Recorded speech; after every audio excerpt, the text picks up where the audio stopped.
শুভ সন্ধ্যা, আসসালামু আলাইকুম।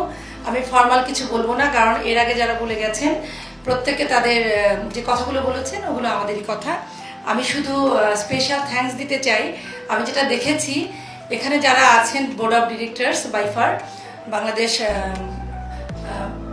Film institute of film and arts, তারা যে উদ্যোগটা নিয়েছেন বিভিন্ন ক্ষেত্রে সংস্কৃতির যে সম্মাননাটার ব্যাপারে, এই ধরনের উদ্যোগ আসলে গুণীজনকে, যে যোগ্য ব্যক্তিত্বকে তার জায়গায় উৎসাহিত করা, অনুপ্রাণিত করা, সম্মানিত করা, সবসময় আমি সাধুবাদ জানাই।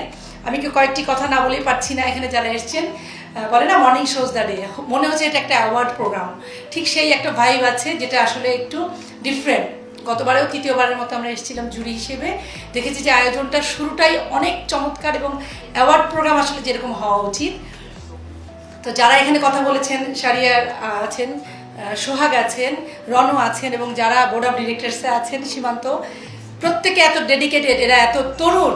এবং রাজু আলিম ভাই, আপনি ভয় পাবেন না, আমি বলছি বয়সে তরুণ না, শুধুমাত্র নাম্বারে না, তারুণ্য আছে আপনাদের ভেতরে এবং ডেডিকেশনটা আছে, যেটা আসলে আমি মনে করি যে থামা যাবে না, থামা যাবে না, থামা যাবে না। আপনারা যেভাবে রেসের ঘোড়ার মতো ছুটে চলেছেন এবং সাকসেসফুলি প্রোগ্রামগুলো করছেন, সেটা আমার নিজেরই দেখা। তো চমৎকার টিম আপনাদের, এই আপনাদের প্রাণবন্ত যে উচ্ছলতাটা থাকুক আপনাদের সাকসেসফুল সংগঠনের জন্য। কারণ শিল্পীদেরকে সম্মানিত করা বা গুণীজনকে সম্মানিত করাটা খুব জরুরি, কারণ শিল্পীরা কিন্তু আসলে কোনো কিছুর জন্য লালায়িত না। আমার বাড়িতে এরকম অসংখ্য আছে যেটা টাকা পয়সা কোটি টাকা দিয়েও মূল্যায়ন করা যাবে না, যেটার মূল্য আসলে অমূল্য। আপনারা সেই দায়িত্বটি পালন করছেন এবং যারা পৃষ্ঠপোষকতা করছেন তাদের প্রতি কৃতজ্ঞতা অন্তু থাকতে হবে এবং ভলিউম অ্যামাউন্ট বাড়াতে হবে আর কি, জানি না কি আছে, কারণ যত গুড় তত মিষ্টি।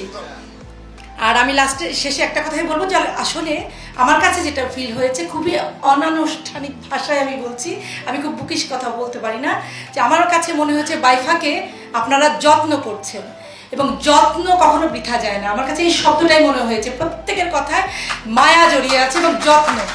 আর একদম শেষে বলবো, আমি একটু ডাকবো আমার প্রিয় মেয়ের বয়সী বলবো বারিশাকে, বাইফার ফেস আমি বলবো, যেহেতু সে শুরু থেকেই আছে। আমি আসার পর থেকে ওর মানে ড্রেস আপে আমার চোখ আটকে গেছে, মনে হচ্ছে বাইফা এইরকমই গর্জিয়াস লাইক বারিশা। ধন্যবাদ সবাইকে, আমি অগ্রিম অভিবাদন জানাচ্ছি যারা সম্মানিত হবেন।